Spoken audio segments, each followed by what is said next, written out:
shows, rock radio shows, entirely responsible for all show content and do not in any way reflect the opinions of KYOK Radio, its sponsors, staff, or management. Walk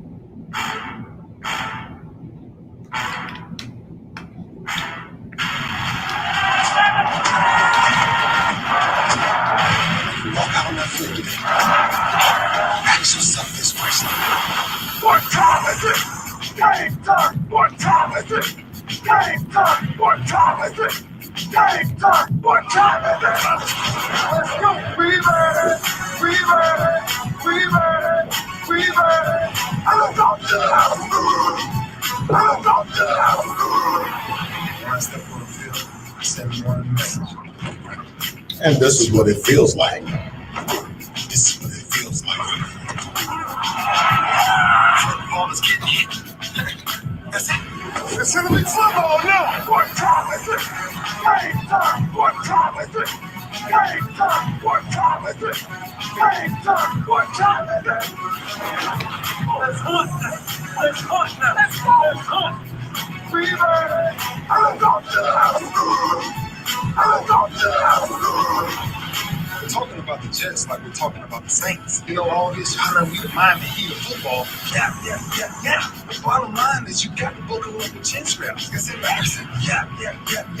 Don't disrespect the game like that. There's too much crying from that. He's a man. He can be a hit just like this. He's a man. You already make the big money. He's a man. I'm glad when you step on the field, man. That's who I am. When I step on the field, I send one message. This is what it feels like. Oh, my bad. You bad don't work in my world. What time is it? Game time. What time is it? Game time. What time is it? Game time. What time is it? Let's go. CJ, keep hitting.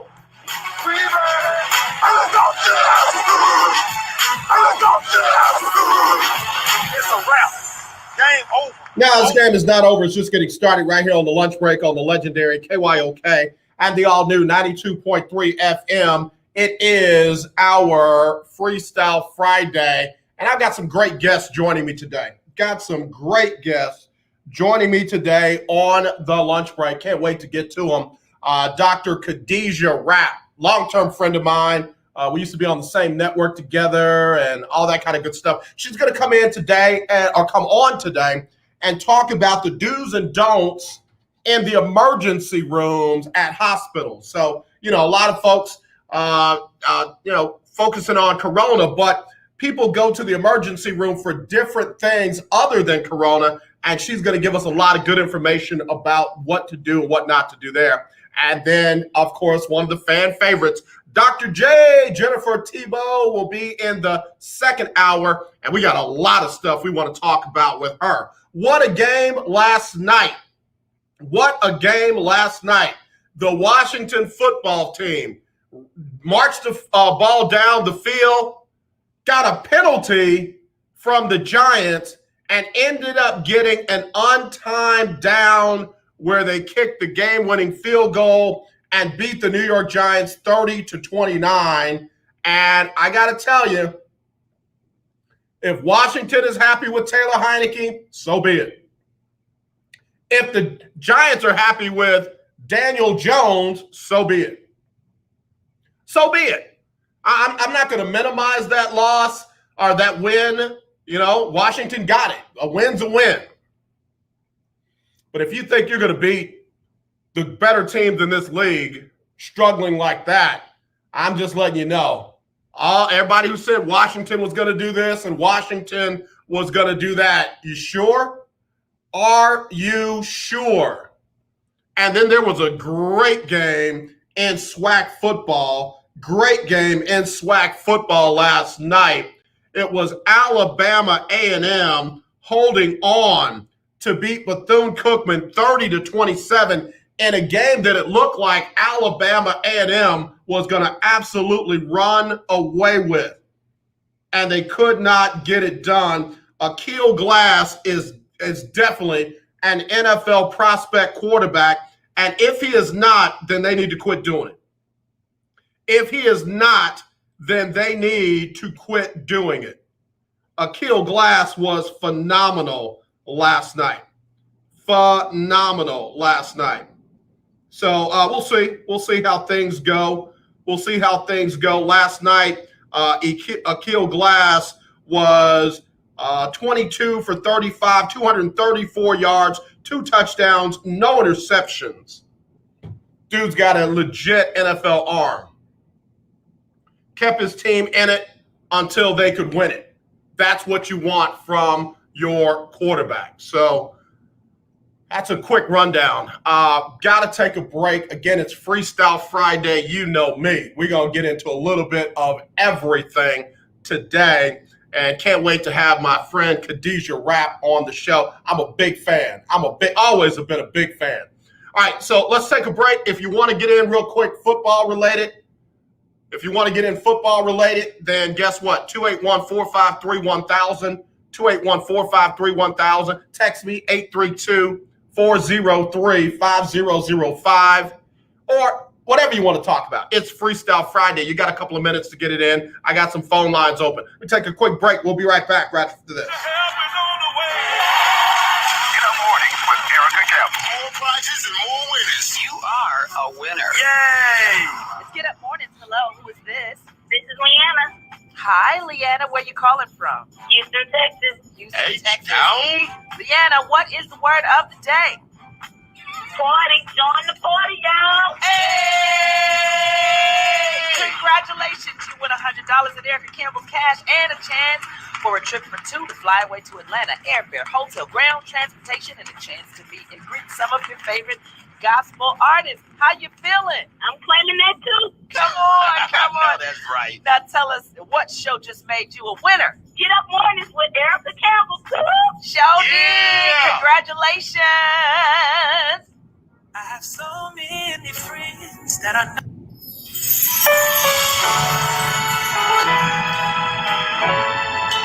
I'm Jacqueline Carr, and here is your winning strategy. Many people believe God for things they haven't received yet because they have been trusting the ways they know, trying to get all the best credit scores, getting the best education. And yes, all of that is fine, people of God. But God says, I want to perform the supernatural in your life. Everything that God wants to do in your life is plural. Psalm 37:4 says, delight thyself also in the Lord, and he shall give thee the desires of thine heart. Desires has an S. Also remember this, you can't enter anywhere that your faith cannot see. Faith will interrupt the negative plans that have been conceived to keep you from prospering. It is time for you to live in the abundance of his word through your faith. Welcome back to the quickest podcast ever, brought to you by Kohl's. Today's topic, fall style. Wait, wasn't it just June, right? So I went to Kohl's. Of course you did. I got a cute Cara Santana for 9 West sweater for 25% off and a great pair of Vans. Love Vans. And save 25% on a Champion hoodie for my husband. Ooh, sounds cozy. You should go. You'll get 15% off or 15, 20, or even 30% off with a Kohl's card. BRB. Select styles. Offers end September 26th. Champion coupons do not apply. Some exclusions apply. See store or Kohl's.com for details. You're always up for some fun with the family, so you order the essentials, a new board game, some baking supplies, and even a new projector for outdoor movie night. And with the Bank of America customized Cash Rewards credit card, you can choose to earn 3% cash back on online shopping, which could increase to up to 5.25% as a preferred rewards member. Rewards which you can put toward an extra treat that everyone will enjoy, like an old-fashioned popcorn machine. Visit bankofamerica.com/more rewarding and apply now. Copyright 2021 Bank of America Corporation. Claude Cummings Jr., Vice President of Communication Workers of America District 6. Trey and I are inviting you to listen in to our new political talk show, Power to the People Political Hour. Hello, this is Trey Daniels from the Daniels Group. Yes, Claude, the show will be hard-hitting and informative, talking about national and local political issues of the day, week, and month. Interviews will be with pastors, community leaders, elected officials, and political operatives. You know, Claude, a part of our responsibility is informing the citizenry and give them power to the people. That's right, Trey. We're asking that you listen in on 1140 AM, 92.3, or streaming on kyokradio.org, Thursdays at 10 a.m. Got to give the people what they want. the legendary KYOK 1140 AM and 92.3 FM. The legend continues. Hey, what's going on? This is Lecrae, and right now you're listening to The Lunch Break. All right, appreciate you, Lecrae, right here on The Lunch Break on the legendary KYOK, all new 92.3 FM, streaming live, kyokradio.org, Freestyle Friday, also on Facebook and YouTube. Let me look at this text message real quick. I saw it when it came in. All right, so yeah, David said, AJ, a win is a win, and Washington pulled it out. That's all you want at the end of the day. On to the next one. I know we got a lot of Washington football fans here in Houston, believe it or not. I don't know where y'all came from, but you're right. I'm not going to shade you. I promise you, I'm not going to shade you. I'm still stuck on the off-season hype. Oh, we just need Ryan Fitzpatrick, and with that defense, you know, we Super Bowl bound. I know it's week 2, but when's the good-looking Washington football team kick in? When do y'all look like y'all are that, all that? Taylor Heineke, what did he do? What did Taylor Heineke do? Let me pull it up. I don't want to misquote the young man. Taylor Heineke said Taylor Heineke and Associates. Let's see. Here we go. Big man for the Washington football team. Taylor Heineke, 34 for 46, 336, 2 touchdowns, and an INT. He ran it 4 times for 6 yards. And yeah, you know, woohoo.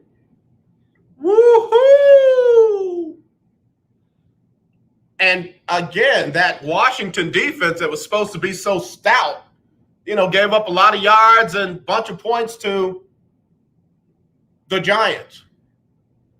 I'm just saying. I'm not hating. I'm just saying. Look, let's run through these games real quick. Just right off the bat for this weekend. Run through these games real quick. All right, so we already know that Washington came from behind and beat the Giants. Saints and Panthers tomorrow Sunday noon. It's in Carolina. I'm going Saints. Bengals, Bears. The Bears should win that game at home, but for some reason, I'm going with the Bengals. I am. Hello, you're live on the lunch break. Who's this? What it do, AJ, lunch break, Ferdinand. Ferdinand, what it do? Man, look, I was a Washington fan last night, AJ.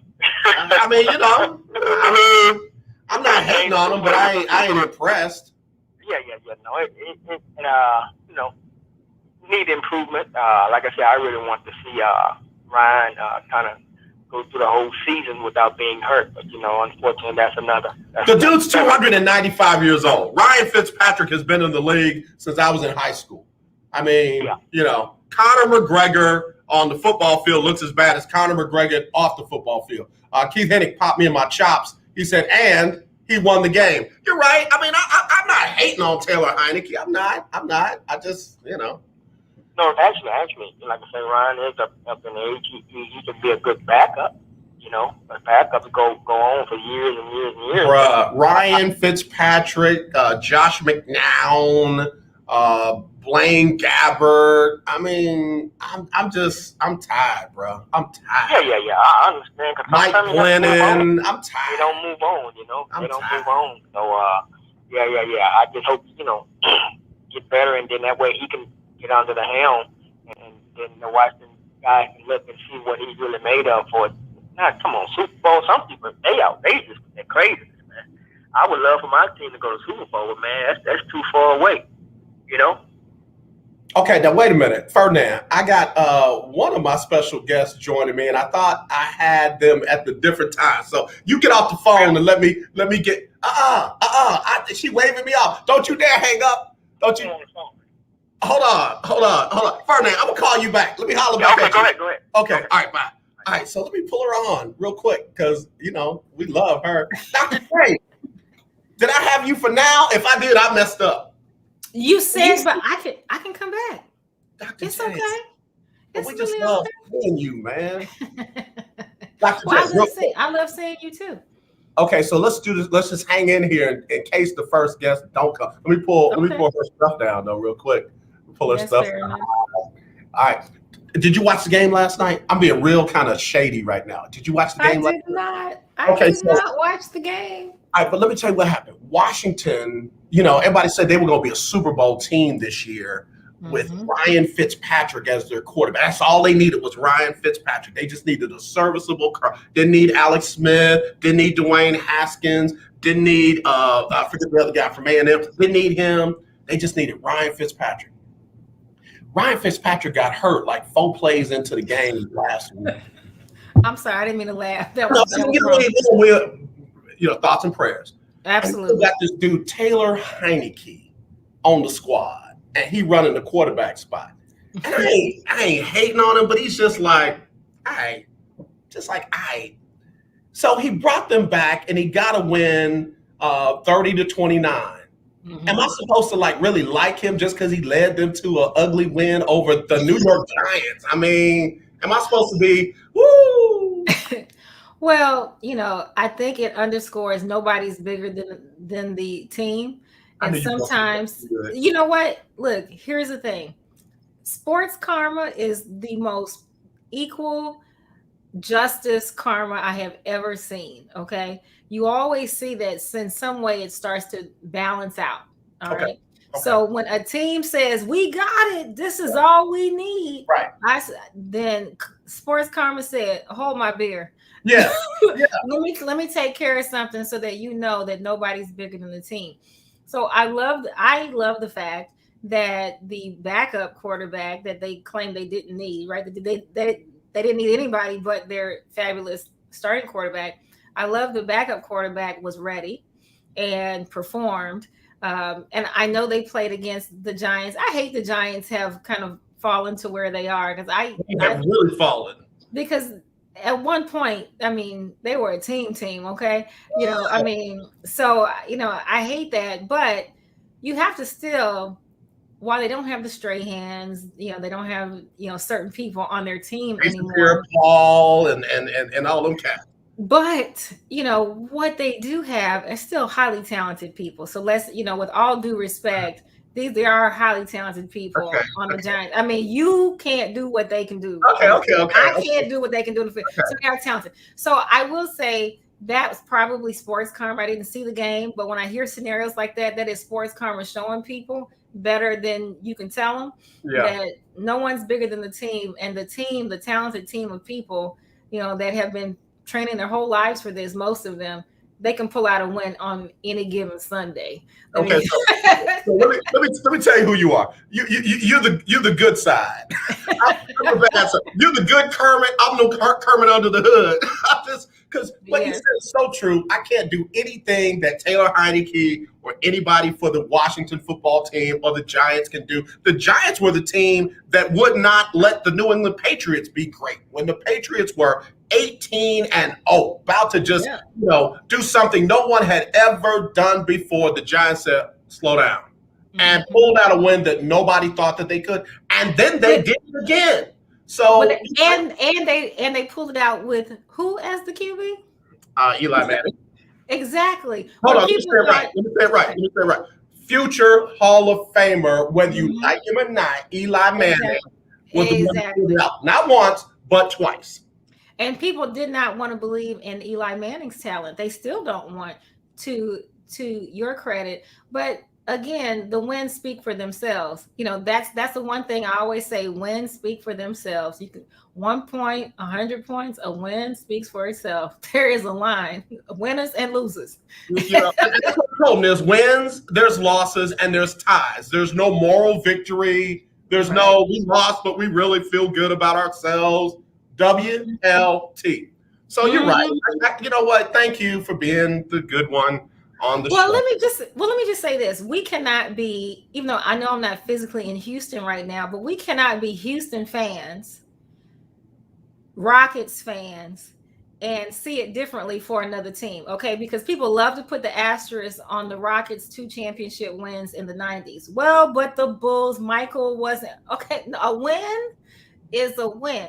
There's winners and losers, and in those 2 years, the Rockets were winners. While Michael was swinging at curveballs, the Rockets were snatching championships in between the OJ chase. I got you. Okay, so I feel better now. Let me ask you this, again, while we got you, because I don't think she ain't showed up yet. So listen, let me put your thing on. Hold on. I got to be respectful. All right, so let me ask you this. Mm-hmm. How surprised that you were with Jameis Winston? Jameis Winston. Uh-oh. AJ's popped himself off the show. I hope he pops back on really soon. I think he logged himself off of the show. Okay, so just in case. Look, I'm back. I was like, just in case, I'm about to hold your show down. I did that. But you know what? Listen, that's what we're going to have to do from now on. We're going to let you run it. Okay, so Jameis Winston, with all the negativity, with all the noise, oh, you threw 59 interceptions last year. Oh, you're not Drew Brees. Oh, blah, blah, blah, blah. And he goes out there, very efficient, 14 for 20, about 148 yards, nothing spectacular. Mm-hmm. Look, not one, not two, not three, not four, but 5 touchdowns, no interceptions, and they blew out Aaron Rodgers and the Green Bay Packers. Mm-hmm. Right. Well, number one, I will say this about Jameis. He looks different this season. There is something more collected about him, more focused about him. I think he recognizes that this is his moment to either rise or he'll just start kind of falling in the ranks and be a backup until people stop hiring as a backup. I really do believe that's what he's facing. Mm-hmm. And I love the fact that he's risen to the challenge. Look, I don't know where this ugliness around Jameson came out, how it started. I mean, I feel like I know how it started. Yeah. But he's talented, right? Yeah. He undeniably he's talented. I think he has faced distractions. Yeah. I think he has faced other obstacles that perhaps are things that the fans don't see, right. That impacted his game. Because yes, let's know. Look, I am the positive one, but he has stunk it up, right, on the football field. This we know. It did not work out in his first team. This we know. But this is a really good fit for him, right? He also has coaches that believe in him, a team that supports him. He fought for that role to be in that spot. He wanted, and now he is producing. So I love it. I don't want to say he'll be Hall of Fame quarterback because we don't know that, but he's got a lot of time ahead of him to be able to put himself in that position. And I'd like to keep the optimism alive that he can put himself in that position still. Yeah, we got Dr. Jennifer Thibeaux joining us on the show. Dr. J, we call her. I like the maturity that Jameis has shown. Jameis said, I got released from Tampa Bay. Mm-hmm. Okay. He didn't pout. He didn't make any negative comments about the team, the organization, the coach. And I know that ownership group. And let me tell you something. It ain't hard to talk bad about them. They help you. So he didn't do any of that. And then in humility, took a 1-year, $1 million deal to study under Sean Payton and Drew Brees. And then when he had a chance to leave and go somewhere else for more money, he came back for another year. And it's just like, that's a level of maturity. And you've even heard it in this conversation. Jameis is a different dude. And guess what? Oh, yeah, by the way, people do mature. They do grow up. Well, we hope they do. And that's the same formula of Mahomes in Kansas City. Yeah. He got a chance to study and learn his first season, right? He got a chance for people to focus on where he fits in to the scheme for Kansas City. That is huge. Yeah. It's difficult for a college player to come, out of college and playing with only college players and start. People, this idea the fans have, just plug and play, right? No, it doesn't actually work like that. The game fundamentally changes. It speeds up. They're bigger, better, stronger, faster. And now this is about food on the table. Folks get real scrappy. Right. So things need to be right. I love the fact that he took the time to mature into the program he's in right now. And I think that's made all the difference. And again, I know it was one game. Folks, it was one game. But what folks don't understand is while a lot of people were focusing on the 30 interceptions that Jameis threw a couple of years ago, he also led the NFC in touchdown passes that year and in yards, threw for over 5,000 yards. So it's not like the dude is trash. What he needed was a Sean Payton. What he needed was a Drew Brees. What he needed was to learn how to do those situations that Drew and Sean, they're able to handle. And oh yeah, by the way, do it in a way where it wouldn't count against him. And you look at what he did Sunday. He was very efficient. He didn't make any dumb mistakes. One ball might have been intercepted, but that even got called back. So I'm impressed. I like it. Absolutely. And you know what? I hated seeing those headlines back in the day because you're right.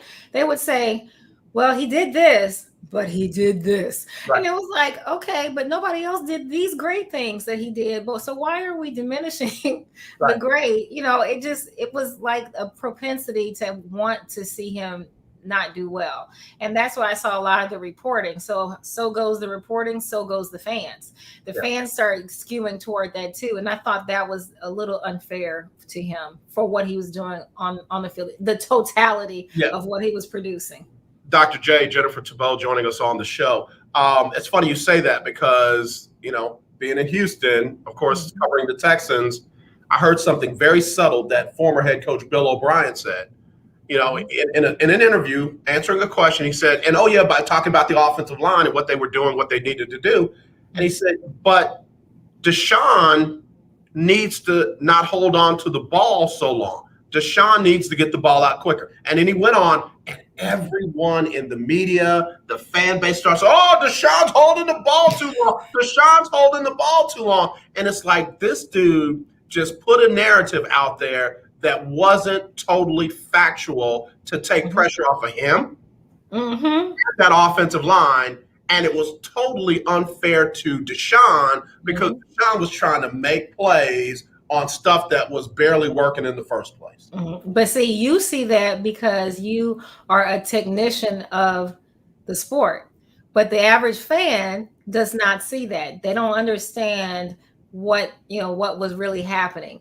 And so that's the hard part, is that media, sometimes, and this, fellow NABJ member, that sometimes you don't, some people in the media are not knowledgeable about the sport in which they're reporting on. Right. And so they are really passing information. That's all they're doing. There is no filter. There is no elevating of the information and regurgitating in a way that none of that's happening. It's literally passing it along. And so there is the danger. If all you're doing is passing, no filter, no nothing, then fans get information that they don't even know how to understand.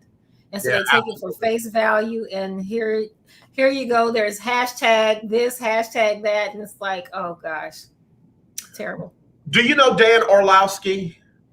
No, I don't. I don't know Dan Orlovsky. Dan, former quarterback in the NFL, played for several teams, and now is working with Stephen A. Smith on First Take, doing a great job. Yes. What's interesting is here's a guy that knows the sport, but still, in journalism, in our business, you actually have to do the research. You can't just know the sport, because sometimes you'll talk about it from your perspective, but you haven't done the research on the full scenario, and and then people will just run with it because, well, he's Dan Orlovsky, he played. He was talking about Urban Meyer.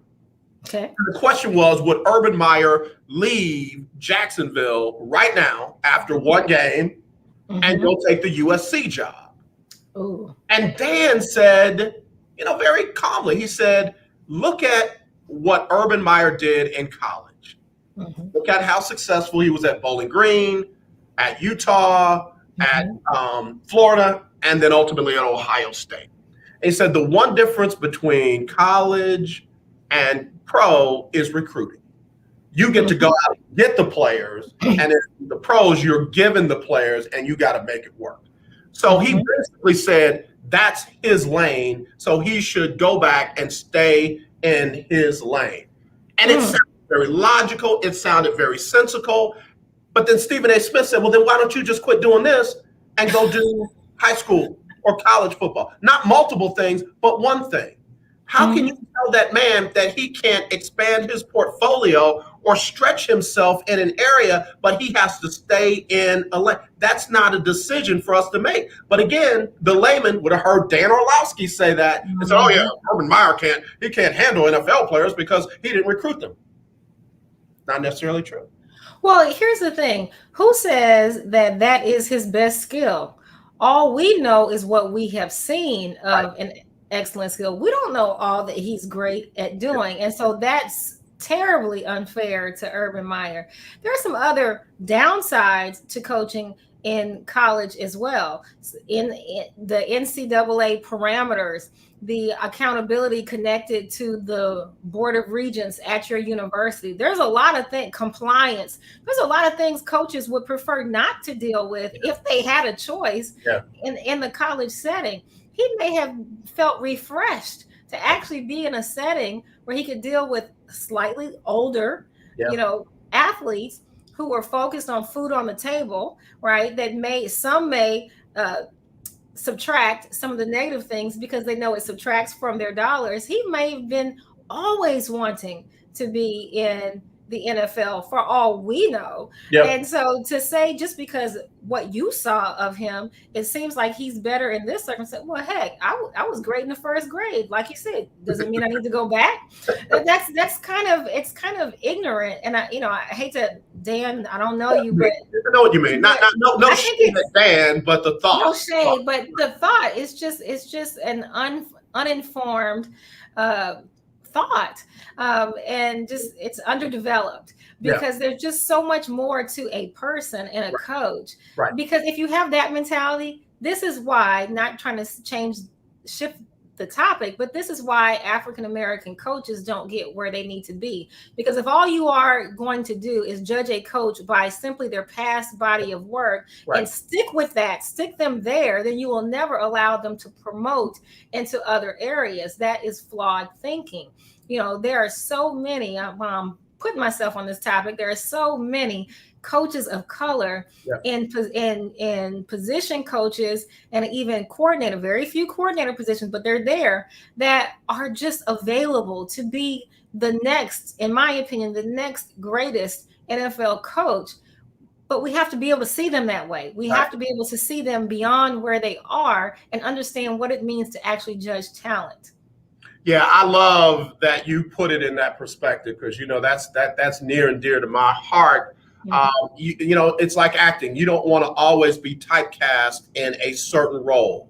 You want to have the ability to stretch and show that you have a versatility. I literally hated it when Denzel Washington had to play the role in Training Day in order to win the big award. I thought he should have gotten it for John Q. I thought he should have gotten it for multiple different roles.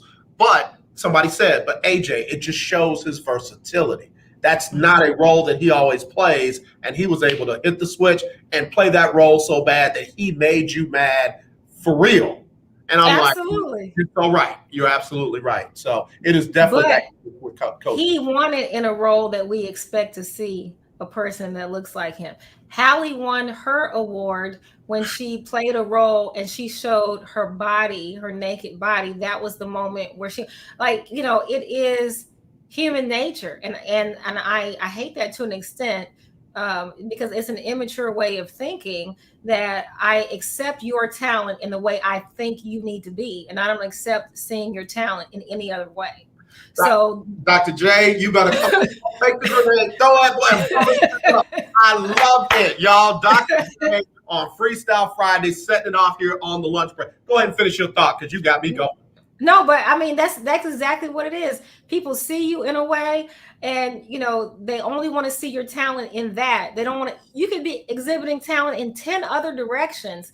There are very few people that we allow to show that. And Oprah Winfrey, we allow ourselves to see her as an actress. We allow ourselves to see her as a journalist, to see her as a pitch person for, I think she's Weight Watchers or another one. So we allow that, but for some reason, we do not allow that for other people to be multi-talented and allow us an opportunity to be optimistic about what they could do next. We don't allow ourselves to do that nearly enough. Yeah. What's interesting, you talk about, coaches of color. Today is David Culley's birthday, head coach of the Houston Texans. Yes. And I've been doing some research on him today. I didn't know he played baseball, basketball, and football in high school, and didn't know he was the first Black quarterback at Vanderbilt. So now when I see him doing all these different things for all these different teams, I get it. He's always been multi-versatile. He's always been able to perform at a high level, even on the college level, that these teams would like to bring him in and pull on his knowledge, until after all these years, one team, for whatever reason, decided to give him a shot as a head coach. And I don't want to call him a yes man. I don't want to call him a puppet. I don't want to call him as a figurehead. He's the head coach of the Houston Texans. And as a brother, I want him to be successful. And he's talented, okay? Yep. That's the other part that we cannot forget.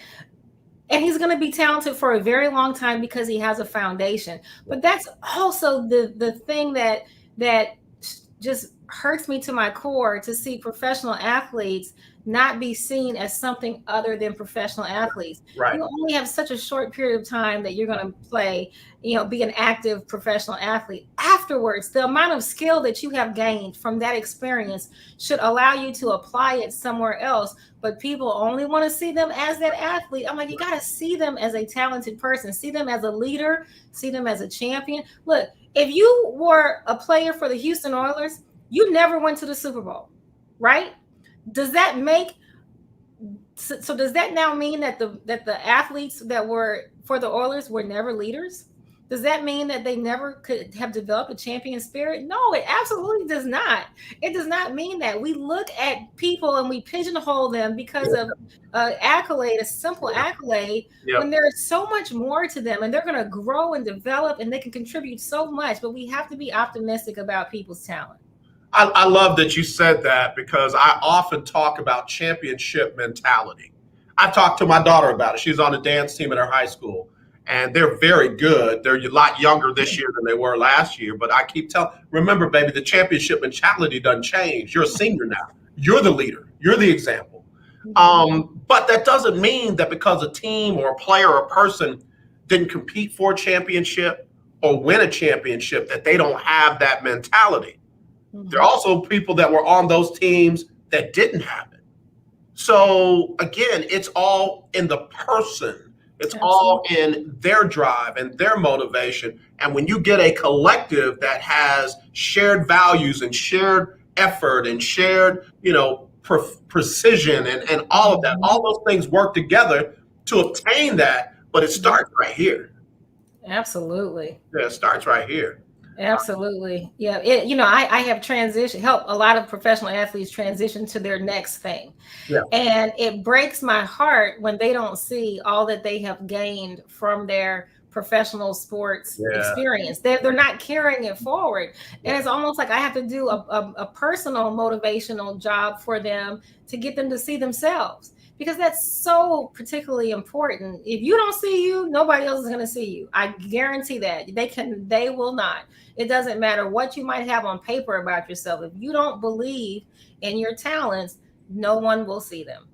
Dr. J, I got to take a quick break, but when we come back, I'm going to take you way off base. I'm going to take you way off base. And then we got to talk about the gymnasts going before Congress and to talk about the FBI. Goodness gracious. Yes. We'll do all that next. Dr. J, Jennifer Thibeaux joining us on the show. Keith Hennig said it again. The smartest guest you have had on your show. I ain't going to argue it, doggone it. I'll believe it. We'll be right back with Dr. J right after this on the lunch break.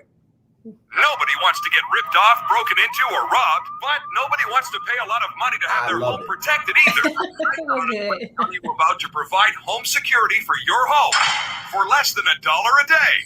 For real, with no installation or equipment. That's your enemy. I like that. From a company rated #1 by a leading consumer research company. According to the most of you won't even call burglary in your neighborhood. I might get multiple different styles of it. So let's give you a reason. Oh, yeah, I like that. I really like that. $1 a day with no other costs. You can get your home secured. Plus, get a lifetime equipment replacement warranty. Yeah, on your text, you told me the 120 slide. So maybe you told the other guest the next slide. If not, I can stay on. It doesn't matter. And I'll say, if you don't mind, let's stay until. Yeah, for sure. 561-6198.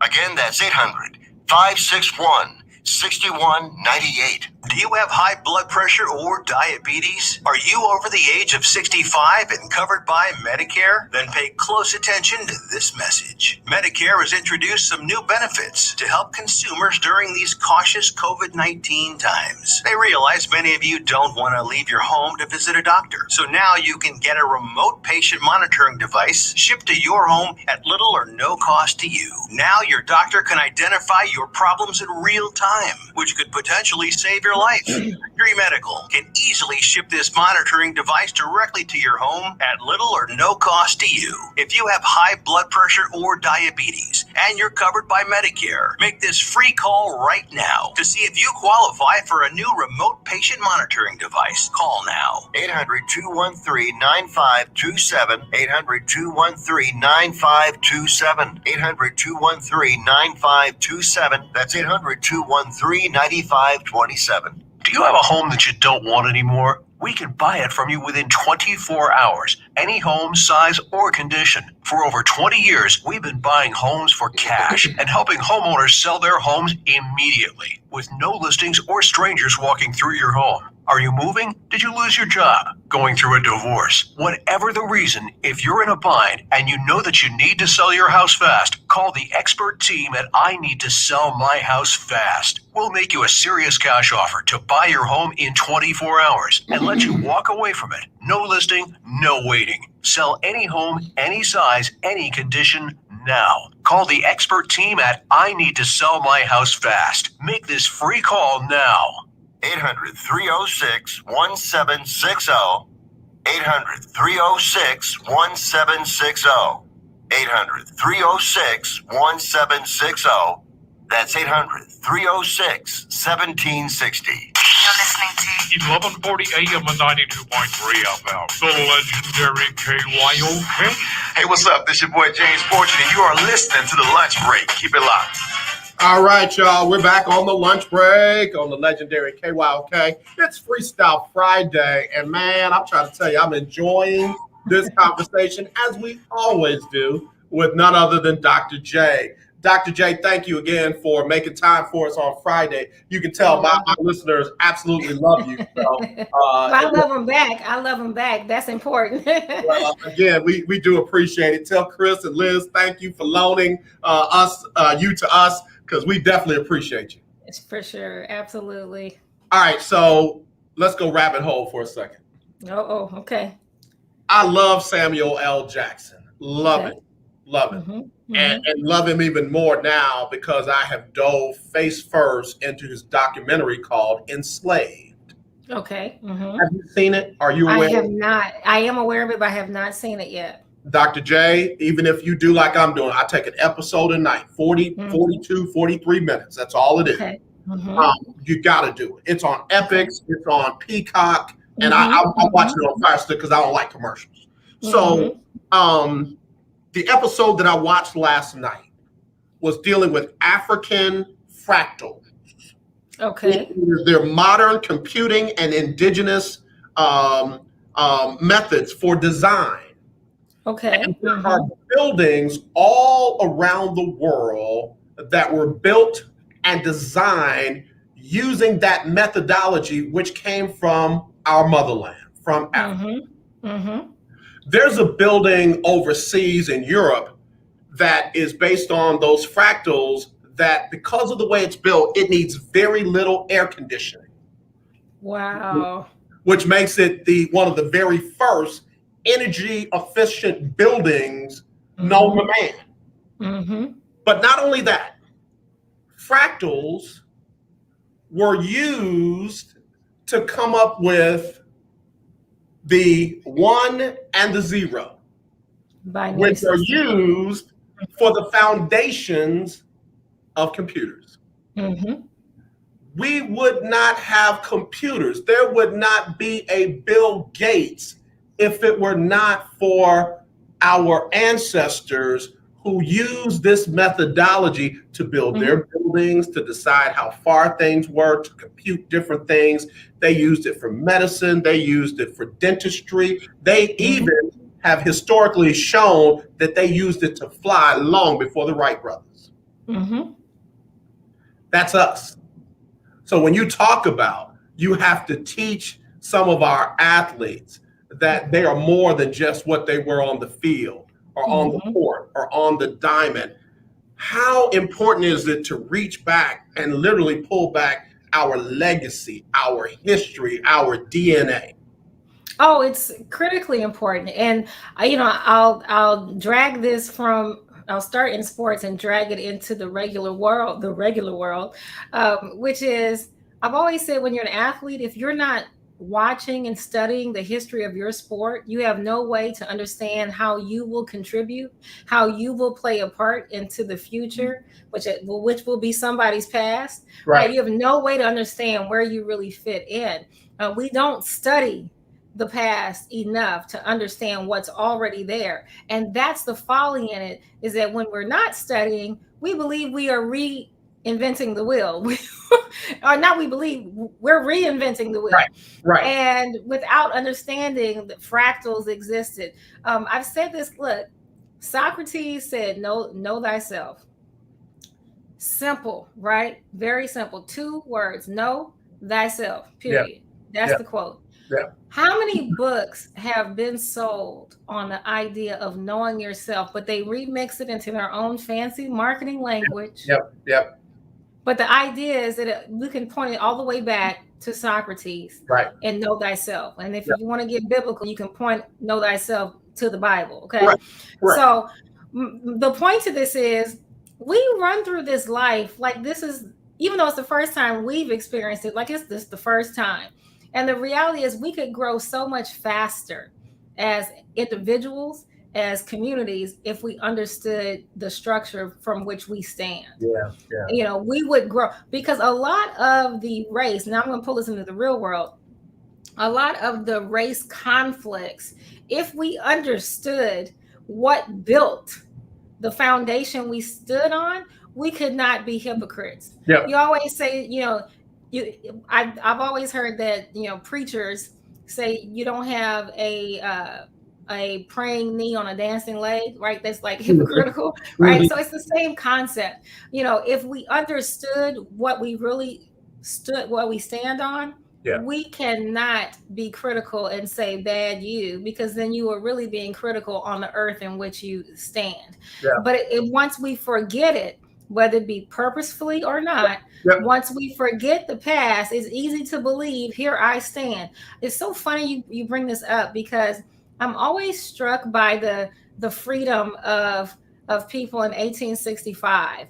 Well, folks were free in 1865. And while the Civil War had ended, the journey to freedom was far from over. It did not begin there. It was not a light switch, because folks, it wasn't a light switch to enslave people. It wasn't a light switch to bring millions over and to allow millions to die on the journey. It was not a flip of a switch. So it wasn't that in 1865. It's still not that today. We are still struggling with whatever equality is. And even the idea of equality is so murky, right? Men and women, women should be equal with men. Well, who said the level of men is where we need to be? See, woo. Okay. Come on now. Who said that the level of men is where we need to be? That's deep. That's a flawed mentality. Wait a minute. Are they paying us to come and lose? We coming to win. Who said they are the standard by which we subject ourselves to? I love the mentality. I don't care if they win or not. I love the mentality. That right there is a game changer, what you just said. They're shooting so low, we're doing ourselves a disservice to say, well, just notch up to where we already know. Why? Who decided that was great? I'm telling you, we don't question enough where we are. We don't question enough enough who we have been, and we don't take ownership of we. See, I did my little ancestry, okay? I did my ancestry. So can you share what you found? I can, and I'll tell you this. I was very surprised. Okay. I was very surprised. Because I'm about to do mine. So go ahead.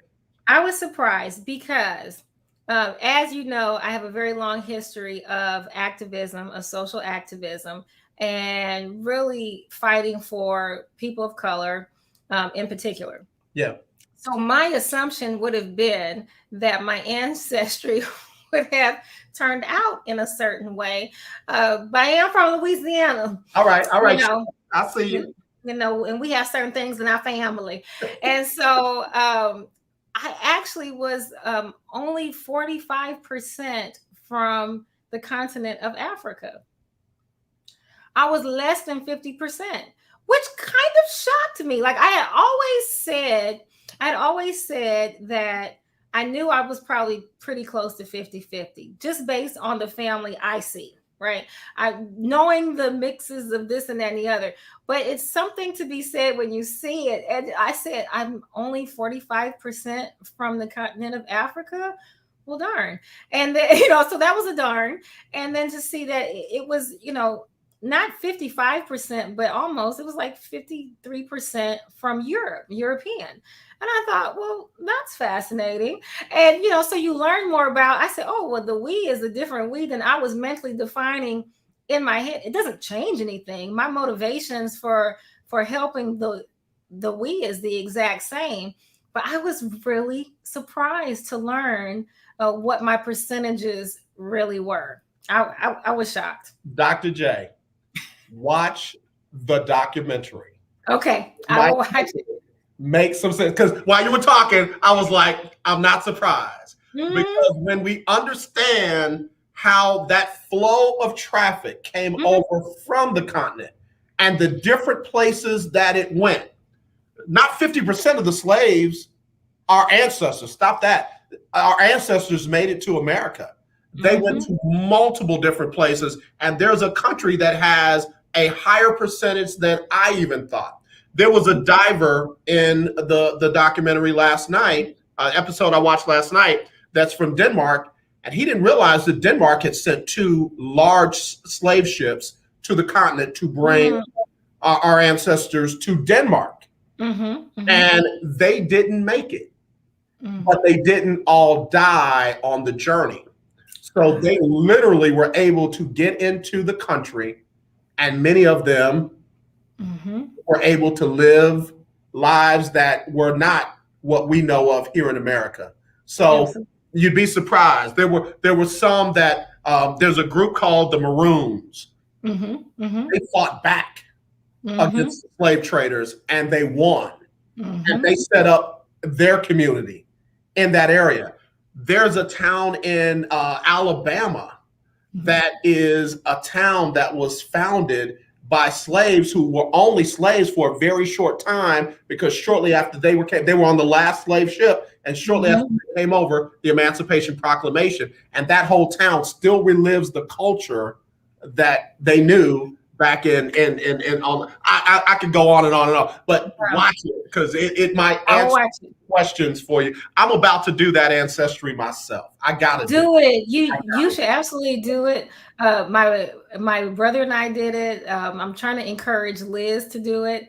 And I just, because Liz is only half of me, right? And so I'm like, you should really learn and understand, what is your background. I think it's clarifying for you. I think it's defining for you. I think it helps to push your shoulders back and put your chin up, and you say, I know exactly who I am. So when I speak the words that I speak them with confidence, standing on solid ground. Yeah. I love that, because at one point, one of the divers said, it's one thing to talk to these folks and they know who they are and where they're from. He said, people always ask me that question, and ultimately I don't know the answer, not completely. And he said, and that's a feeling that has been hurtful for him, but now he's giving voice to folks who, people didn't even know were down there under the water and what have you. And it's helping give him some a feeling of of doing something to help find who he really was. It's powerful. I love what Samuel L. Jackson's doing. Stay right there. Let me hit the top of the hour, and then we'll switch subjects when we come back right here on the lunch break.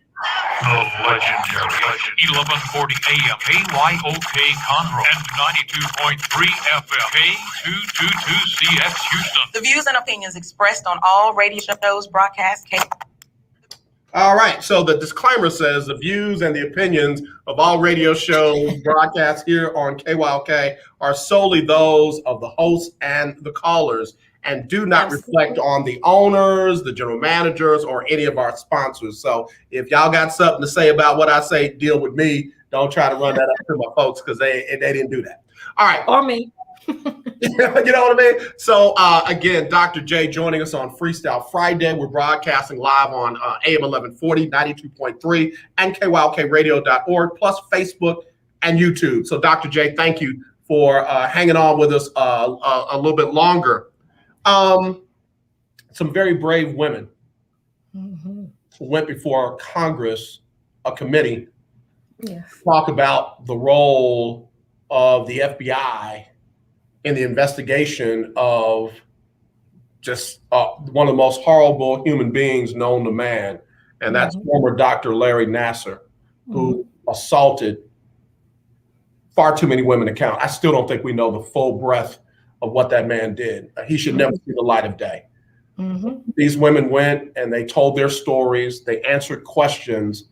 And what stuck out for me was that you had, I'm not disrespectful, you had young girls who were more accountable than the adults who were supposed to protect them, who were supposed to investigate, and who were supposed to make sure that this never happened. And man, my heart broke. I got choked up a couple of days ago when I was talking about this. What were your thoughts? Well, I was proud again of those now women for saying, okay, I was harmed and I spoke up. And that was a victory in and of itself, to actually be able to speak what happened to you in probably one of the most troubling moments that they've ever experienced. Yeah. So to say it out loud, even to yourself in a room, is hard for you to hear your own voice say it. Right. But the reality that you are speaking it to someone else, there's so many emotions that come into play for that. Just the fear, are they going to believe me?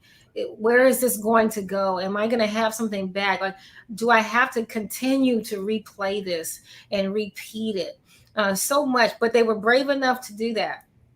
So then for them to come back and say, you let me down. You did not do your job. I relied upon you in your role to see this to completion and to prosecute where the law would provide, and to really showcase how their stories were buried, how the investigation was botched. The lead agent from the FBI has now been fired. But it was heartbreaking that once again it's not the same harm, but it's almost worse because they were in a position where they felt as if they were going to finally be protected. Right. And they were not. And at some point it has to stop. There's nobody worse than Larry Nassar. I won't even give him the doctor title. Yeah. I think he gave that up the moment he betrayed his oath. The first time. Yep. But there's no worse monster than that. But the very idea that you have vulnerable children that are in a position where they may not have a responsible adult physically in the room, that repeatedly that is a bad system. The moment the reports started happening, the idea he was not removed from his position is insane to me. I don't care if it was one report and you didn't, and it was an unverified report. At that point, you do the right thing, which is to remove him to prevent this from happening again. But once you had multiple reports, the shame in it all and the sham of it to allow those vulnerable children to be exposed to that pedophile and that monster, I hope and pray it provided all the shame necessary in order to see action taken. But I will say this, and this is the unfortunate part about the way that our society works. There's only so much shaming you can do to influence a person to operate differently. And the sad part is, as shameful as what the investigation produced and what they did to suppress a lot of information, some people won't be shamed into different behavior. And that's why the laws have to change. That's why we have to scrutinize exactly the way the laws, the policies, and the practices are. And first and foremost, parents of young athletes, stay with your athlete. There is no place that your athlete can go that you can't go. And you have to be very firm on that, because that's how you start to eliminate that. Myself, I never had those moments, ever. But my parents were always right there. If there was ever going to be a person that have the nerve to say that one of my parents couldn't be with me, then they weren't going to get me either. Yep. And that's the way it was going to be. Yeah. Dr. J, Jennifer Thibeaux, we're talking about the gymnasts that had to testify before Congress, basically about their situation, their story. There's an investigation going on in the way the FBI handled it. I had my daughter, my 17-year-old, I took her to the doctor one time without her mom. And the doctor said, well, you need to wait outside. I said, no, I ain't doing that. Well, it's a very intimate examination. I don't have to look at what you're doing, but I'm going to be in the room. Absolutely. And the doctor was like, do you want him in the room? I said, she's a child. Right. I said, I'll tell you what, don't worry about it. Have a nice day. And as we were walking out the door, then all of a sudden it was like, I'm sorry. Now she done checked the records and she sees my name on there and all that kind of stuff. It's like, lady, listen, do your job, but you're not going to stop me from doing mine. But see, thank God you were that strong, because, and there may have been nothing wrong with your child's position, but the point to this is, if you are not allowed to parent in the way that you want, there's no compromise. Right. There is no compromise. Well, okay, I'll be right out here. No, that's the end of that. Period. Yeah. This is the way we rolling. Period. We'll make another appointment where we'll come back, see if you've changed your mind, because I'm not changing mine. My role don't change because we're at this doctor's office. So. That's right. I will sit in a doctor's office lobby and make an appointment with a different doctor in a heartbeat on speakerphone. I don't care because we are going to do this right where everyone is comfortable, or else we're not going to do it at all. And that's okay. Yeah. So what really broke my heart, based on what you just said, it became even more illuminated. It's almost like you're being harmed in a room, and authority walks in from the FBI, and they look around and they see what they see, and they know something is not right, but they walk out of the room and leave you right there with the person that's harming you. That's how I feel they handled this situation.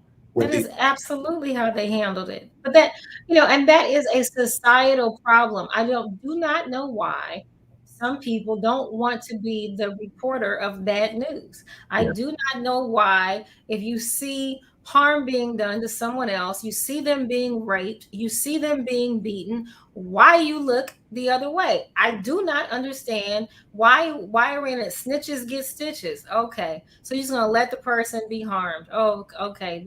Well, that's pretty stupid.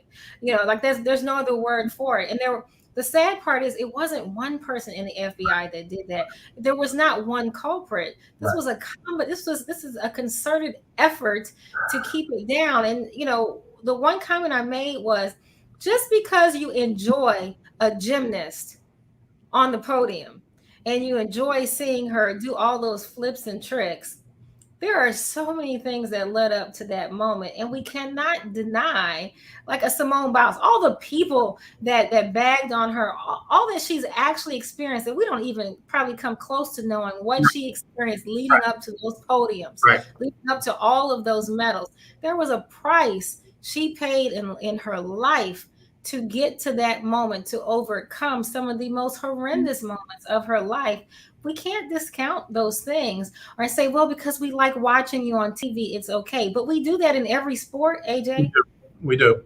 Football, one of the most brutal sports. The thing it does to retired players, there's some players that are 40 years old need help tying their shoes because they don't mentally know how to do it. 40 years old. But we don't show that on television. The moment there is horrific injury, what do? Cameras move, cut to commercial.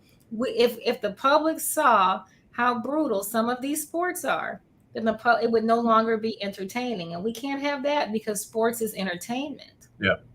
And this is why it is this system of allowing it to be okay to keep it hush and quiet, because we like the entertainment value come competition time. That's unfortunate, and it's hurtful. And when people have a situation like Simone did with her mental health, oh, she's weak. Oh, it's your job to do this. It's your job to do that. Naomi Osaka, But the thing I said about Simone, I mean, she was the one gymnast still competing from that group, unfortunately, who experienced that at the hands of that evil person. I'm really being good here today because of you. So I mean, it's not right. It's not fair. It goes back to that commodity mentality. That's it. These folks are not commodities just there for our entertainment. They're humans. They're people. They deserve better. And truth be told, some of us don't deserve them. Correct. I agree 100%. I agree. Look, if you knew the amount of tears that a gymnast cries, male or female, before they ever get to the podium, you'd be stunned. If you knew the amount of their own blood that they see leading up to that podium, you would be stunned. I mean, I went on a podium and did a bar routine while my hands were actually bleeding. My coach literally took his thumb and dug it into my hand, and right as I was getting on the podium and said, "It's going to hurt no worse than this. Go get him." That was the motivation speech, and he's right. I understand it now better than ever as I get older, but people don't understand. And I did very well in that competition, but nobody knew. But my hand was literally bleeding to compete. When people say tough it out, I'm like, look, some days you can and some days you can't. Some days I couldn't get on the bars and bleed to death. It doesn't make me any lesser of a champion or a leader in my sport or anything of that nature. But the fan in people need to stay in the fan lane a little bit. Yeah.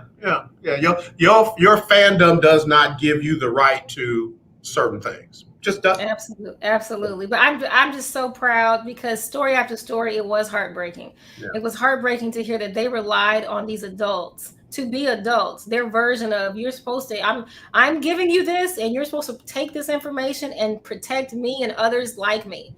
Yep. And they didn't do that. So that was a betrayal. That was a betrayal of their trust. I got to take a break, but when I come back, I'm gonna call a couple of names, and if you don't want to say, man, you don't have to, because I'll take it. But there are a couple of names that I wonder, what should have happened with them. We'll be right back with Dr. J right here on the lunch break on the legendary KYOK and the all-new 92.3 FM. It's Freestyle Friday. Get up mornings with Erica Campbell. More prizes and more winners. You are a winner. Yay! Let's get up mornings. Hello, who is this? This is Leanna. Hi, Leanna. Where you calling from? Houston, Texas. Houston, What's the names, AJ? What's the names? What's the name? Mark Emmert. Join the party, y'all. Okay. And the former president of Michigan State. Congratulations. Okay. You won $100 in Erica Campbell cash and a chance for a trip for two to fly away to Atlanta. Airfare, hotel, ground transportation, and a chance to meet and greet some of your favorite gospel artists. How you feeling? I'm claiming that too. Come on. That's right. Now tell us, what show just made you a winner? Get up mornings with Erica Campbell too. Show Yeah. Congratulations. I have so many. Are you paying too much for term life insurance? There's a tremendous price war among the major term life companies. Rates have dropped dramatically in the past 2 years. For example, a man age 45 non-tobacco user, $1 million of coverage is only $75 per month, level for the next 10 years. Or a man age 50 non-tobacco user can buy $500,000 of coverage for a monthly premium of only $110. Guaranteed not to change for the next 20 years. That's right, level rates for 20 years. And if you're a smoker, we have great rates for you as well. At the Term Lifeline, we specialize in policies of $500,000 and above. So if you're looking for new or replacement term life insurance, call right now for a free quote. Rates and availability may vary by state. Sample rate quotes are based on preferred non-tobacco underwriting exam required to qualify. 800-298-0139. 800-298-0139. 800-298-0139. That's 800-298-0139. Hello, this is Claude Cummings Jr., Vice President of Communication Workers of America District 6. Trey and I are inviting you to listen in to our new political talk show, Power to the People Political Hour. Hello, this is Trey Daniels from the Daniels Group. Yes, Claude? Who's this dude, Chris Dishman, that gave me a thumbs up on your picture on Twitter? Who is this dude? Oh, he sounds like a smart guy. I love it. Part of our responsibility is informing the citizenry and give them power to the people. That's right, Trey. We're asking that you listen in on 1140 AM, 92.3, or streaming on KYOKradio.org, Thursdays at 10 a.m. Got to give the people what they want. The legendary KYOK 1140 AM and 92.3 FM. The legend continues. This is Brian Courtney Wilson, and you're listening to The Lunch Break. Hey, friends, how many of them have us? I mean, how many of us have them? Ones we can depend on. Before we go any further, let's be friends. All right. I got one of the best in the business. I call her my sister, by the way. And that is none other than Dr. J, Jennifer Thibeaux. Thanks, Doc, for hanging in here with us over into the second hour. We appreciate you. And before the break, I said there's a couple of names I wanted to call and get your thoughts on what should or should not have happened with them. The former president of Michigan State, she ended up stepping down and resigning, but they gave her lifetime passes to the football games, the basketball games. She still has use of the university's private plane and things like that. I think she got like medical benefits for the rest of her life. Huh? I'm sorry. What should happen to someone who allowed that to happen under their watch? What kind of message does that send? So there's a couple of things here happening. She was not fired. She retired. And so with that, she was able to elect the benefits that come with her retirement package and all the things that you just stated. And there's plenty more to her parachute. Those were all available to her. And so she was allowed to retire. And so because of that, these are contractual things that she has available. So that's number one. There was different ways they could have handled it to restrict her from those things. But there would have had to be a firing in order for her to not have those things available. Now, she faced charges, right? And those charges were dismissed. Okay. That was in 2020. And the charges were dismissed. Of course, her camp was saying, oh, she's totally vindicated. Now, here's the other part of this. In the legal system, just because charges are dismissed does not mean that the judge decided there's nothing there for you. The judge may have decided you didn't meet your burden of proof for what's required of the charges that were brought against that defendant. That's what it means. Okay. I'm in my second year of law school. So I'm just like I am all into the legal stuff now, but you know, that's the facts. So when we report it publicly, it makes it sound like when the defense attorney says they're vindicated. Well, number one, that's not factual. That's not the truth. It just means that you didn't meet the requirements of the charges. So what should have happened? Well, if they had provable evidence that she was aware of the sexual assault and the allegations, the abuse, and that she took no action, then at that point, there could have been a lot of negative things coming her way. The problem is the proof was not there to the level that the law requires in order to move forward.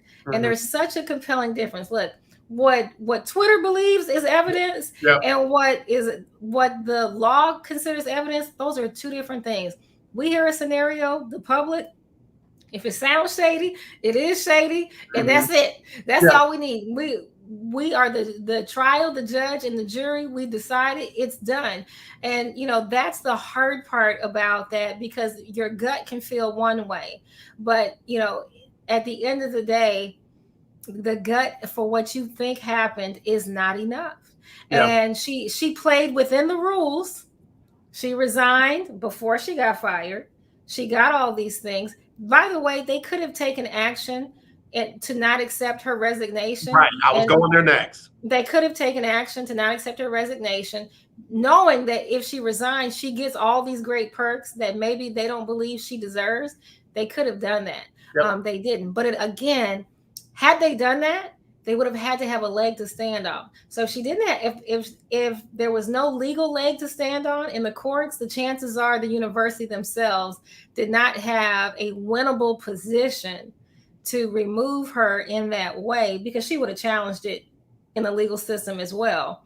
And so they allowed her to resign and didn't challenge it. It boils down to evidence, and people hate that.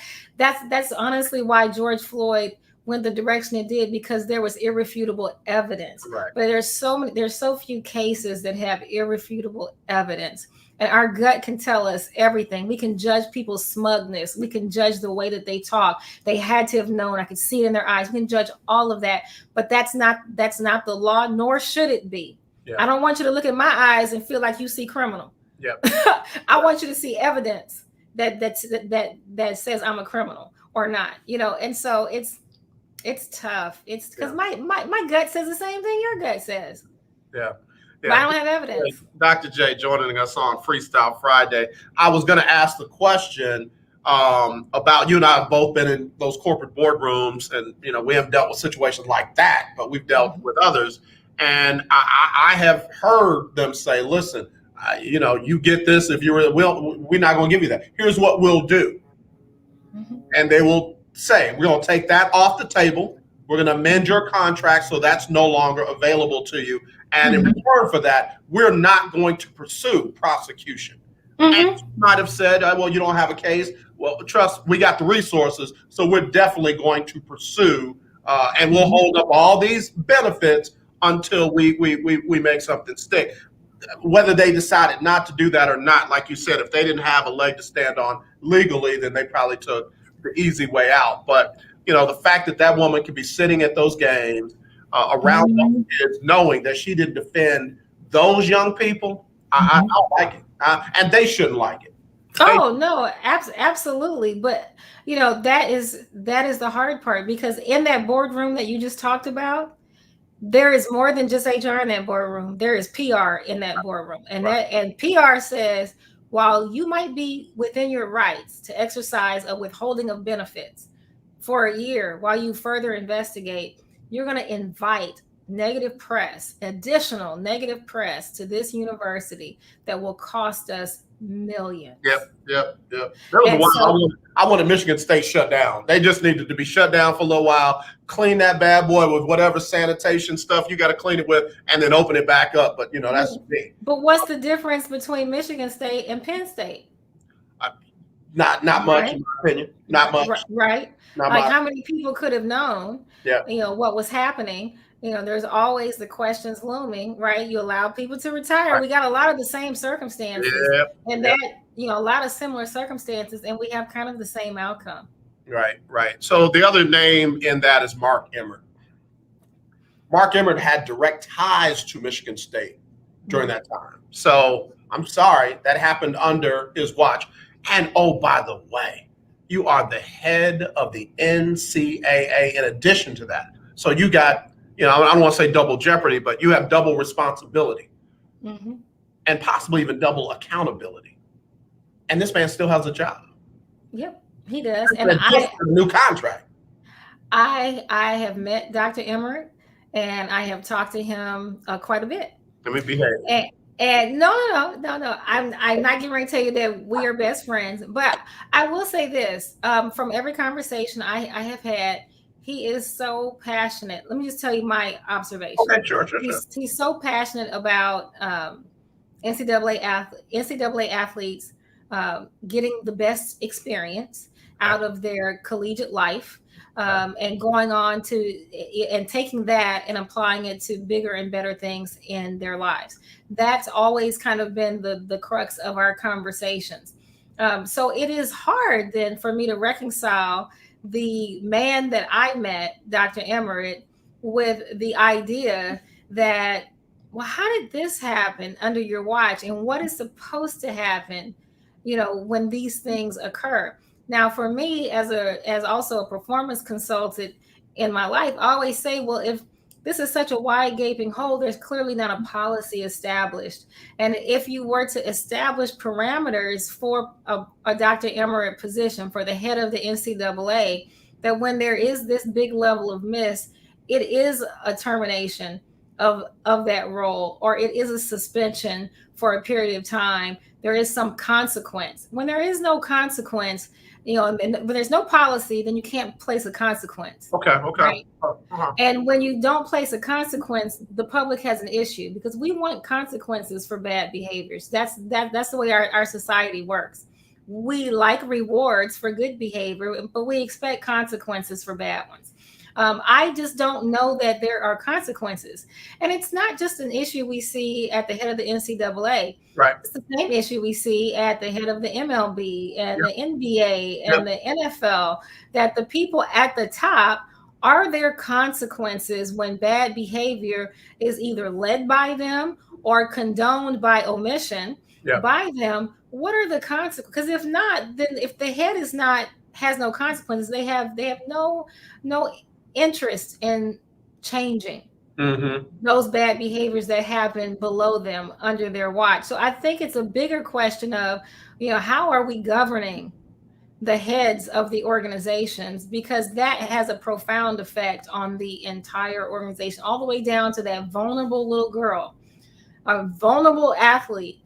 It doesn't have to be a girl, the vulnerable athlete, male or female, we're talking NCAA, that's the impact it has. Literally a lack of consequences and lack of policies at the top. Yep. That's what, wrestlers at Ohio State are angry about. That, absolutely. The current congressman knew. There's been documented evidence that he knew and did nothing about it. And he's still in his post. How mad are these wrestlers on a daily basis when this particular congressman continues to make the news? How mad are they? But again, I go back to lack of policy, lack of consequence established. So this is where mayhem can just run rampant. Yeah. We got Dr. Jennifer Thibeaux joining us on the show, Freestyle Friday, just having some frank discussion about accountability, about lack of accountability in some cases, on multiple levels. We're seeing it in a different way, definitely not as egregious as what we saw with our phenomenal gymnast, but sometimes like, oh God, that's a stretch. The commissioner of the Big 12 literally, a few years ago said, we don't need 12 schools. We're fine with who we have. Didn't need U of H, didn't need Central Florida, didn't need BYU, didn't need Cincinnati. Well, make it with what they had. Well, the cash cows decided they didn't want to play anymore. That's so right. Now you're sitting there having not done your job well, and you're spitting fire. Oh, we're this and we're that and we're the other and blah, blah, blah. And if it weren't for the other Power 5 conferences saying that we're going to sustain them and we're going to maintain them, they even paid extra money to bring in Oliver Luck to help him do his job. And, and again, to a guy like me, that's no accountability. If I don't do my job, if I gamble on something and it doesn't work out, hey, you gave it your best shot, but that one costs us. So unfortunately, we're going to have to move on from you. We don't see that in these cases. And now another conference has been, pillaged, and now they're, fighting for survival. And no ACC or Big Ten or other conference is talking about making sure that they survive. Well, I think it's the difference. I do this when I have group trainings, usually corporate trainings. You've never been drafted in a professional athletic team, right? So Correct. you've never had draft day. I've never had a draft day. When you came to work today, did the lights go off and the lights start flashing, spotlights, and somebody announced you, and now, yeah, no. It should.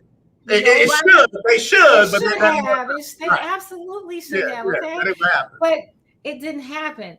But athletes get that, and guess what? They know when it's time to perform. They know the consequences of a win and a loss. But unless you are in that range, somehow we forget everybody has that moment and when they're supposed to perform and do well and when they're measured. As we get to the top, most people don't even, like you and I know a Dr. Emmert. A lot of people don't know the name Dr. Emmert. They don't know who's at the top. And so that's a great way to hide behind, your job. And if you don't do well, people don't know your name anyway. And so it's not a big deal. If we started putting more highlight and focus on who is coming onto the court, who is coming to the stage, then now we have an opportunity to measure and to provide consequences or accolades where they are due. That is so you bring it down to the conferences. An underperforming commissioner has to go. Should. Underperforming head of anything is supposed to go. If the goal is to win, if you have set 5-10 goals for the year and they're not met, then there should also be predefined. I guarantee an athlete that doesn't make a certain number of tackles, they're not going to get their bonus. It's very clear. It's actually really, really clear. If they do really bad, they get cut. It's really clear. Yep. I'll never forget, again, Dr. Jennifer Thibeaux joining us on the show, Dr. J on Freestyle Friday. I'll never forget the worst performance review I ever received. Okay. I was the branch CFO. Okay. And the branch manager or CEO pulled me in the room and she started crying. And I was like, uh-oh. And she said, you didn't do a good job.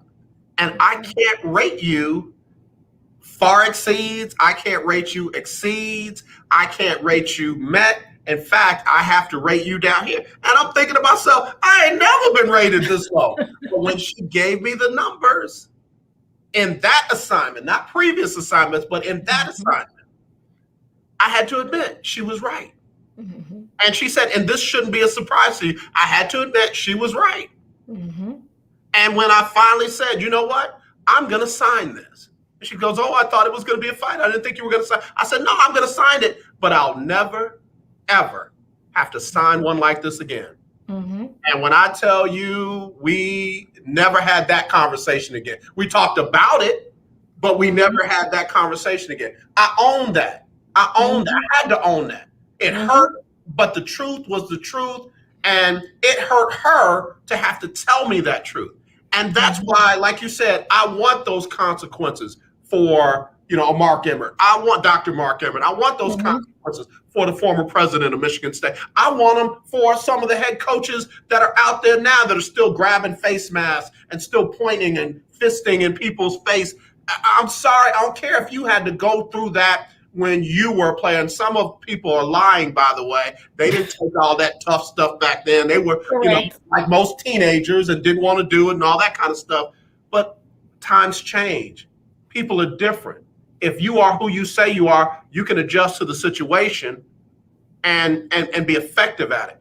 Folks are not being held accountable. And like you said, many of us don't understand that because we don't know the legalese and the other things that go with it. But it just doesn't look. It's not a good look for the Big 12. It's no, and it feels like bad behavior is being rewarded. See, that's what really kills you is that you think bad behavior is being rewarded. So in the case of the former Michigan State president, it feels like her bad behavior has been rewarded. And it's like but the reason for that, there have been no consequences that have been established for that bad behavior. Look, if I have to put my number one wish list out from a sports perspective, I would say if you have had two different teams as a coach where you had, two different like moments, not just a season, but moments where collectively you had a losing record, you don't get another head coach job. When there are head coaches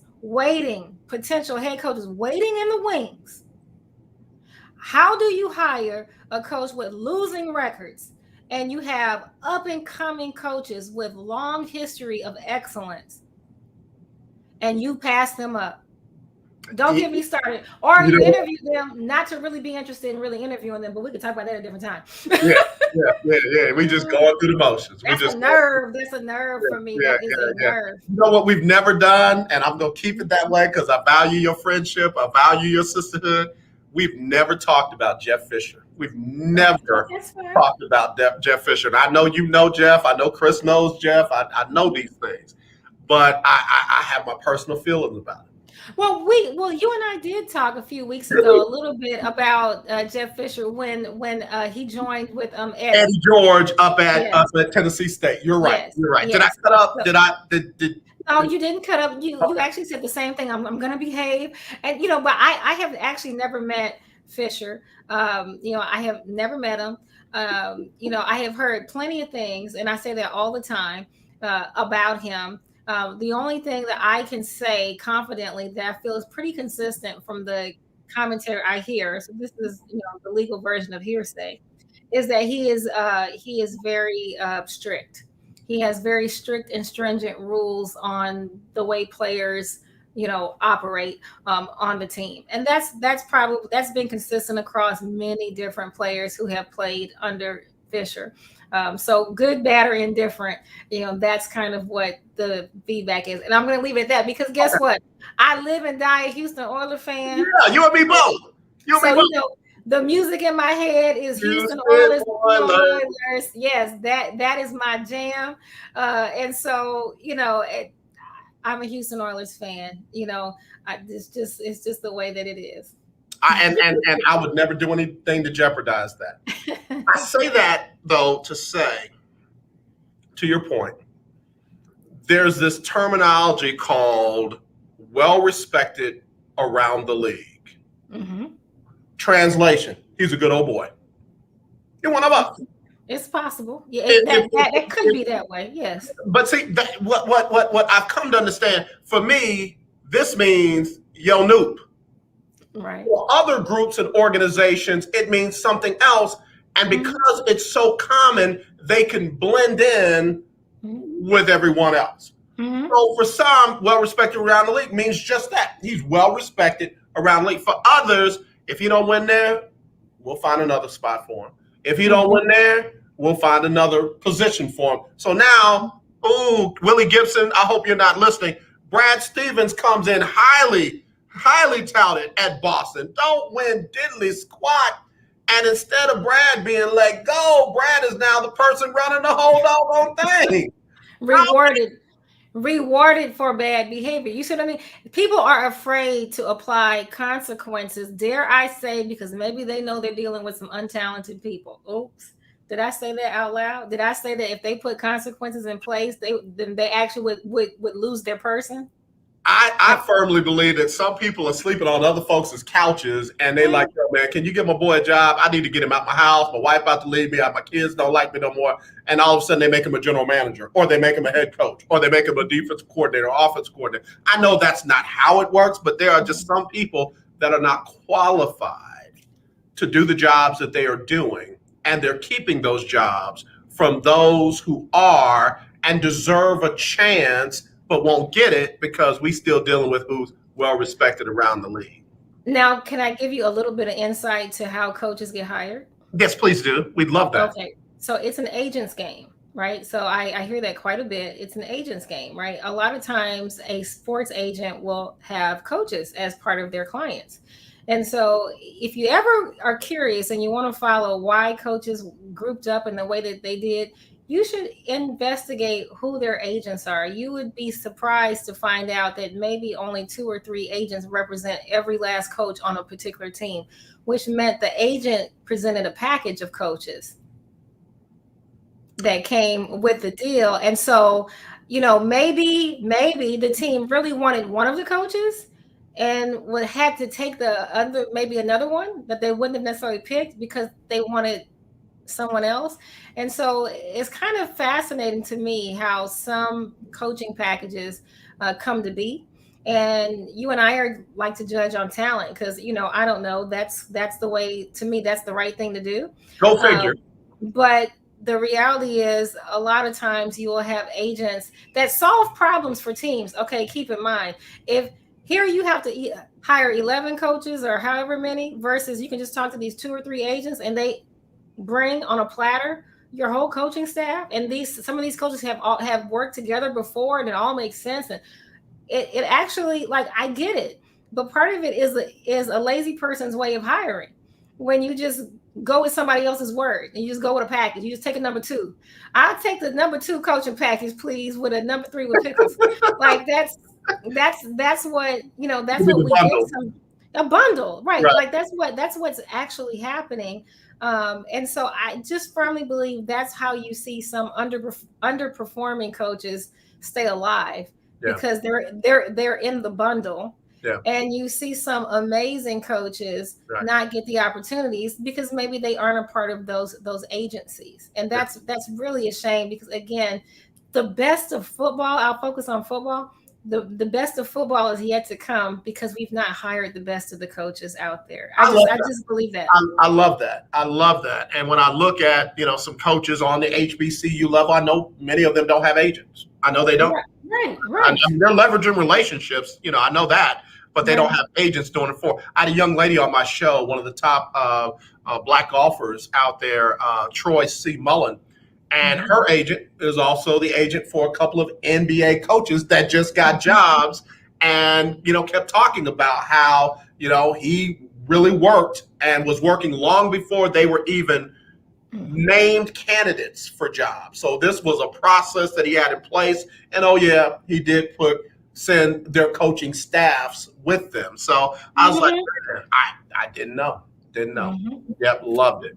That's the game. Dr. J. Look, CJ said, wow, who knew? So interesting. Yeah, who knew? Dr. J, I'm really gonna behave. I promise you I'm gonna behave. Okay, I'm gonna behave. But how do we get around that? How do we get the best of the best, not just in coaching, but in general managers? I mean, when I look at Alonzo Highsmith, he's as skilled and as qualified as there is. When I look at Garrett Jones, who came just after the Oilers went to Tennessee, he was on that first Houston Texans team.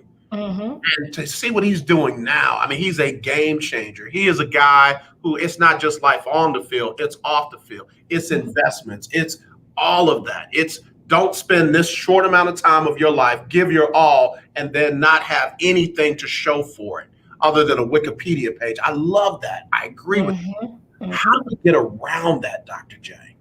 Okay, so here's my plan. I have pre-thought of this several times.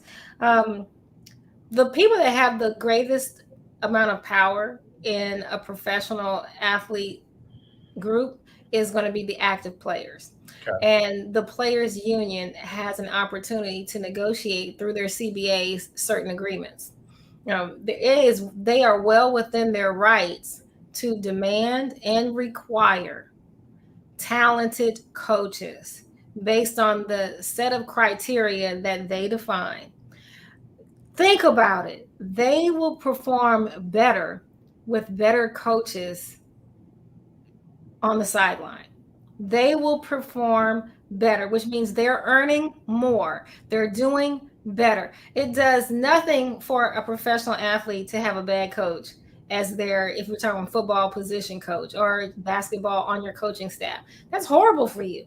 The chances are you're probably not, you may not do as well as you could have, so you may not make as much money as you could have. And your potential earnings for endorsements probably are diminished because you've had a bad season. It's a domino effect. If players began to require with a set of criteria who they want to be coached on how they are selected and build that into the CBA and don't budge from it, Okay. It will change. Now, here's the domino effect.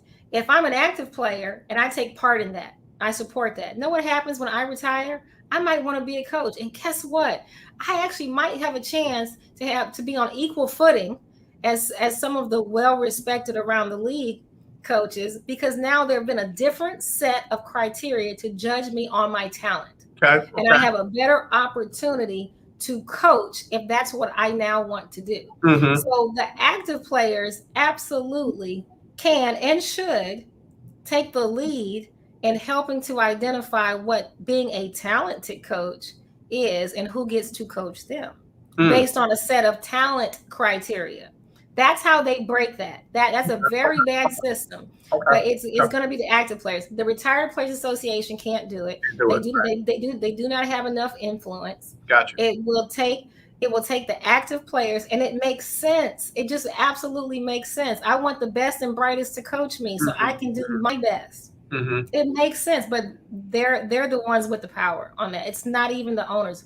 The owners will have to agree. How do you not? Yeah. You got no choice. Really? You have no choice. And then you start to eliminate the need to have these diversity systems of you have to at least interview a person of color. Well, that means nothing if you were never really interested in hiring a person of color. That's a silly system. Yep. I love the effort, but effort's not enough. Right. We gotta do more than just a simple effort, a show of faith, right? Yeah. Yeah. So it's the players, it's the CBA. That's where the power is. Yeah. And what's crazy is LeBron gets killed for people thinking he has, so much say in who the coach is and that kind of stuff. Dame Lillard got killed for how much say they thought he had in the hiring of Jason Kidd and what have you, or was it Chauncey Billups, one of the two? Chauncey, yeah, Chauncey. Yeah, it wound up being Chauncey, but he wanted Jason Kidd, I think. Right. And then Jason ended up going to Dallas. If folks feel like these players have too much authority, what they did to Russell Wilson this offseason and how they felt like he was tearing the team apart because he wanted input, he wanted say, he wanted, some his thoughts to be registered. Same thing with Deshaun before all the off-field stuff. I don't think. Well, what's so wrong with that, though, AJ? I was just going to say the same thing, Dr. J. I'm telling you, what is wrong with? I want my best, my brightest. I want ideas from the team. That's what makes us a team. I might have the final decision, but that doesn't mean I don't want to know what you think. You do. Absolutely. And you want the players to feel like they're being coached by the coaches they want. Right. What is so wrong? Look, it happens in tennis. Tennis players get to pick their coaches. Nobody sees the folly, and there's no folly in that. So why wouldn't we be allowed as an athlete to say, you know what? I think in order to get the best out of me, this is who I want. Where's the shame in that? Yeah. Where's the diva in that? Right. That's what players get called when they do stuff like that. They used to call quarterbacks like that coach killers, career killers. So what's interesting, just a little sidebar, a buddy of mine told me how bad Nick Bollettieri was when he did not get picked as a coach for a top player. He talked more smack about that player and their coach than a little bit. I'm like, dude, you are the name when it comes to coaches, and you got the nerve to be that petty. They said that dude used to be horrible when somebody did not pick him. He'll down their coach, he'll down their parents, he'll down them. And you know who they were talking about, right? You were talking about Williams and Serena and Venus. So let me tell you about Bollettieri, because I've met Bollettieri. Oh, okay. So let me see, because don't be good, and I'm just being as bad. Go ahead. No. I know. I'm gonna tell you something funny, and the listeners will actually laugh. But IMG Academy was Bollettieri Academy first. Okay. It was a tennis academy, and it was Nick's academy, and so and a lot of people don't know that. At any rate, so he's got a statue at IMG. I mean, he's like, Greek god of IMG, right? And so at any rate, my daughter, I'm going to put her on the bus a little bit. She said, because he floats around, he can go wherever he wants to go, do whatever he wants to. You know, he's older now. You know, he's much older. He can do whatever he wants. She said every time she saw him in the weight room, he'd always just be looking at himself in the mirror, which absolutely cracked her up. She's like, Mom, he's always looking at himself. He's like flexing his tricep and looking in the mirror and doing all this. And I was like, so you know, I'm thinking, okay, she's exaggerating here. Surely that no way you're 80 something, you know, no way you're 80-13 and and you're doing this. Sure enough, when I'm at IMG Academy visiting, Nick is in the mirror flexing his muscles, looking at himself. And I just said, oh my gosh, like this is literally who he is today. Doesn't mean that's how he's always been, right. But I just thought it was such a unique reflection of some of the stuff I had heard about Nick, that he is very much into himself, and looking at himself. And so that is you know, that is who he was while Liz was at school. But yeah, he even took over the commitment ceremony that they did in 2019 when Liz signed. You know, IMG makes a whole big press conference deal about all their athletes, and you know, with step and repeat board and live streaming and all that, it's a big deal. Mm-hmm. And Nick had to grab the microphone impromptu and give his little say and talk. It just, but you know what? It's just so funny because you know it's Nick, and you know he's just Nick. I'll say it that way. Yeah. And probably looking in the mirror talking about, oh, those were the good old days. Those were the good old. I'm telling you. I can't believe they turned me down as a coach. He was in love with his image. It's so rare you catch a person that's just really like fawning over themselves in the mirror, but that's truly what I saw. So it was it was cute. It was cute. But yeah, you know, but on the reverse side, good for Venus and Serena. I can't wait for King Richard to come out in November. I know. But good for them for saying this is who we are, this is who we aren't, this is what we're going to do, and this is what we're not going to do, period. And, you know, you have to be strong like that. Yep. I'll never forget Tiger Woods' swing coach who came out with the book after Tiger fired him, Gorman. After Tiger fired him, it's like, bro, wait a minute now. So he decided. Good at one point. I'll leave it alone. I'm gonna leave it alone. Dr. J, we got to get ready to wrap this up. Yes. But these are the kind of discussions our listeners absolutely love, because it's a depth, it's an insight, it's a perspective that we don't normally get when we're just talking wins and losses, scores and highlights and things like that. So we value you. I always put you on the spot. You coming back next week? Of course, I come back next week. Okay.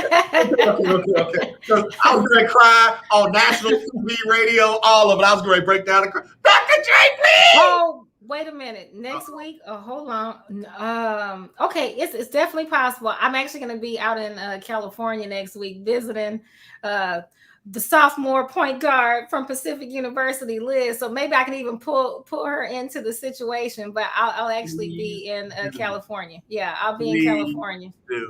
Sure. Yep. I'll try to make that work. Uncle AJ wants to see her face. Please. Absolutely. I will absolutely do that for you. How's she doing out there, by the way? She's doing really well. She's excited. You know, she's off to the races. She's a broadcast journalism major. Go figure that. So Mom is very proud of that. And you know, they can officially start official practice in the beginning of October. So they'll do their retreat in 2 weeks and then just be off to the races. Their tip off, I think, is October 24th. So she's just ready to go out and kill it. Now I'm going to say this. I'm going to say next time I go on vacation, you and Liz should run the show. Hey, I'll take it. I'll definitely take it. Yeah. I mean, you were about to take it just then when I was like, okay, AJ's gone, so this is what we're going to talk about. And I'm serious. With modern technology, we'll get you on, and you'll be on like AM 1140, 92.3 FM. You'll be broadcasting on Facebook and YouTube. You and Liz run the show and talk about whatever y'all want to talk about. Do it however you want to do it. We will do it. We will gladly do it. I love it. Look, I will be wherever I am looking at y'all like, So anyway, Dr. J, please tell everyone where they can find you and follow you, and the website you gave at the end of last week's show I need that. What's that website again? All right. It is Thibeaux. Oh, you talking about Goat Skills. Goat Right. Skills, GOAT skills with an S at the end.com, goatskills.com. And so that's the place where you can get workouts, where we're starting to offer things like assessments so you can help to evaluate and get yourself ready for name, image, likeness. Again, that's not a flip of the switch either. Right. You have to be ready for it. There's a lot of things. So we're starting to add more tools to help kids and young adults be ready to make money off name, image, likeness. Did you see what Keith Hennig said? I see. That's my brother. You know what I mean? That is my guy. And he's like, why don't you take that vacation like right now? Like, can you just go? Keith is making me blush now. Come on, Keith. That's my brother.